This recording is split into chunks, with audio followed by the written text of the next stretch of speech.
पहली बार आप सुने, ब्रह्मा जी ने सबको आदेश दिया पूजा पाठ करो, यजन करो, भजन करो, तुम्हारा तप बढ़ेगा, तब ही तुम लोगों का कल्याण कर पाओगे। तो ये सब मंत्र ब्रह्मा जी ने उन देवताओं को दिया जो सबसे पहले जिन्हें जन्म दिया था, जिन्हें पैदा किया था। कुछ विशेष थे जिनको ब्रह्मा जी ने आदि काल में उन्हें बना करके तैयार किया, लेकिन वो कोई भी पूजा पाठ नहीं कर रहे थे, कोई भी आराधना नहीं कर रहे थे, कोई भी हरि स्मरण में लगे नहीं थे। तो विधाता ब्रह्मा को पता लग गया कि इन्होंने मेरी बात नहीं मानी। तो ब्रह्मा जी इतने रुष्ट हो गए और शीघ्र ही उनको श्राप दे दिया कि तुम्हारी चेतना भंग हो जाएगी, तुम्हारे अंदर अज्ञान प्रकट हो जाएगा और तुम तड़फोगे, भूख के मारे तुम परेशान हो गए, तुमने मेरी बात नहीं मानी, मैं तुम्हें श्राप देता हूं कि तुम्हारी चेतना भंग हो जाएगी। जैसे ही विधाता ब्रह्मा जी ने ये श्राप दिया तो लिखा है नष्ट संज्ञा भविष्यतः न स्म कुछ जानन्ति ततो लोकाय मुह्यतः। तो वो तो जितने भी देवता थे वो तो सब मोहित हो गए, सब अज्ञानी हो गए, उनका ज्ञान भ्रष्ट हो गया, वो तो सब बड़े परेशान थे, त्राय त्राय मची थी भैया उनके लिए। तो अब उनको तृप्त कौन करे। तब भगवान ब्रह्मा ने लोक कल्याण के लिए जब वो आकर के रोने लगे, चरणों में वंदन प्रणाम करने लगे, ते भूय प्रणता सर्वे याचंती शपितामह। भैया वो आकर के ब्रह्मा जी का नाम पितामह है, ये ध्यान में रहे, ये अनादि में यही थे, इनसे ऊपर कोई था नहीं सृष्टि की रचना के लिए। इसलिए तर्पण में ब्रह्मा जी को अंजलि डाली जाती है, ब्रह्मा जी को पितामह कहा गया, ये शब्द उन्हीं के लिए है। अनुग्रहीय लोकानाम, वो आकर के बोले आप हमारे पितामह हैं, हमारा कल्याण कीजिए, हम बहुत ज़्यादा परेशान हैं और हम बहुत ज़्यादा दुखी हैं। ब्रह्मा जी को दया आ गई, ब्रह्मा जी ने कहा कि देखिए तुमने अपराध किया है, तुमने मेरी बात नहीं मानी, तुमने धर्म नहीं किया, तुमने चिंतन नहीं किया, तुमने पूजा पाठ नहीं किया, इसलिए अज्ञान पैदा हो गया। और इस ग्रंथ में लिखा है भजन पूजा पाठ न करने से, भगवान का नाम लेने से बुद्धि भ्रष्ट हो जाती है, बुद्धि काम करना ऐसे बंद कर देती है जैसे महीने 2 महीने 4 महीने बंद मशीनरी अपना काम बंद कर देती है। मशीन वही चलती है जो रोज चलती रहे, और 6 महीना बंद करके स्विच ऑफ करो तो खडर खडर खडर खडर खडर करेगी, वो काम नहीं करती। भैया नित्य भगवान का आवाहन वंदन करने वाले लोग ही, उन्हीं की बुद्धि रूपी मशीनरा काम करता है। जिनको सत्कार्यों की पूजा की खुराक नहीं मिलती, ऐसी बुद्धि धुंधली की बुद्धि हो जाती है। भागवत जी में एक धुंधली की कथा आती है, उनकी बुद्धि दूषित हो जाती है। तो भगवान वायुदेव कहने लगे कि हे धर्मदेव, ब्रह्मा जी ने ये बड़ी सुंदर बात कही, कहा कि तुमने पूजा पाठ नहीं किया, तुमने नित्य स्मरण नहीं किया, इसलिए तुम्हारी बुद्धि काम नहीं करती और तुम सबके सब अज्ञानी बन गए हो।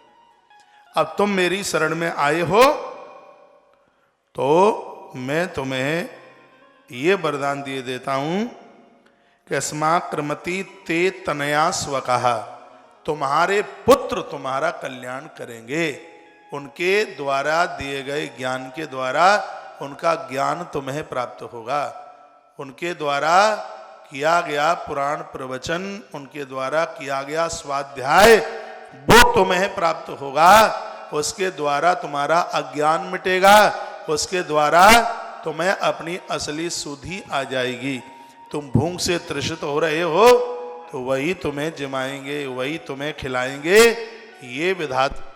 बोलिए भक्तवत्सल भगवान की, श्री हनुमान जी महाराज की जय जय श्री राधे जय जय श्री राधे श्री राधे। तो उन देवों के सबको पुत्र थे। उस समय की बात थी जब उनको देवताओं को संतान होती थी, आदिकाल की बात है। तो बाद में पार्वती ने श्राप दे दिया तो देवताओं की संतान बंद हो गई।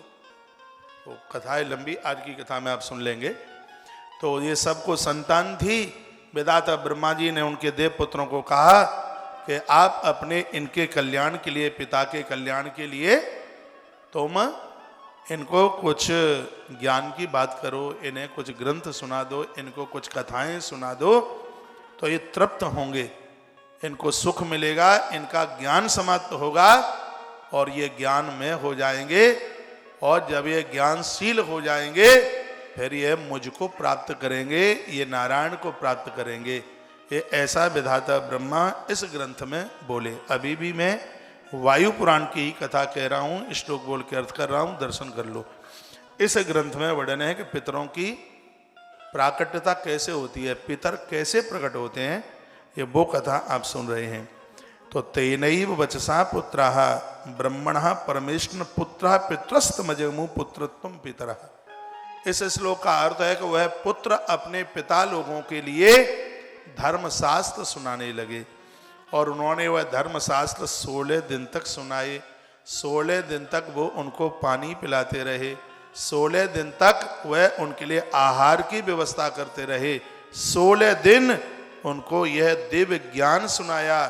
इन बच्चों ने अपने उन पिता को 16 दिन तक ये सब उन्हें उनके लिए ये कराते रहे, ये सब सुनते रहे। जब 16वां दिन था उस दिन किए गए इस शास्त्र प्रवचन के द्वारा उनको अपने आप में स्मृति आ गई, उनको ज्ञान की उपलब्धि हो गई, अपने वास्तविक स्वरूप में आए और उन्होंने कहा कि तुम हमारे पुत्र नहीं, तुमने ऐसा काम किया है कि तुमने तो हमारे लिए पिता का काम किया है। ऐसे भरण पोषण तो पिता करता है। और ग्रंथों में भी लिखा है कि वृद्धा अवस्था में पुत्र पिता की तरह अपने माता पिता की सेवा करे। तुमने तो आज हमारे लिए एक पिता जैसा काम किया है। ऐसा संदेश, ऐसी शिक्षा तो पिता ही देता है। भले ही हम तुम्हारे पिता हैं लेकिन धर्मकृत कर्म में तुमने पिता का काम किया। शीघ्र ही विधाता ब्रह्मा प्रकट हो गए और कह दिया गया तुम्हारे बच्चों ने पिता जैसा कार्य किया है, तो आज से लोग इनको पितरों के ही नाम से जानेंगे। विधाता ब्रह्मा बोले ये जितने भी पितर हैं ये देवताओं से प्रकट हुए हैं, ध्यान रखना। तो विधाता ब्रह्मा जी ने कहा कि लोग तुम्हें आज से पितरों के नाम से जानेंगे।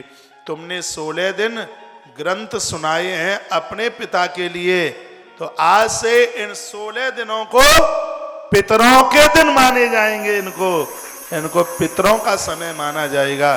पूर्णमासी से लेकर के अमावस्या तक अद्भुत ये ज्ञान चला था।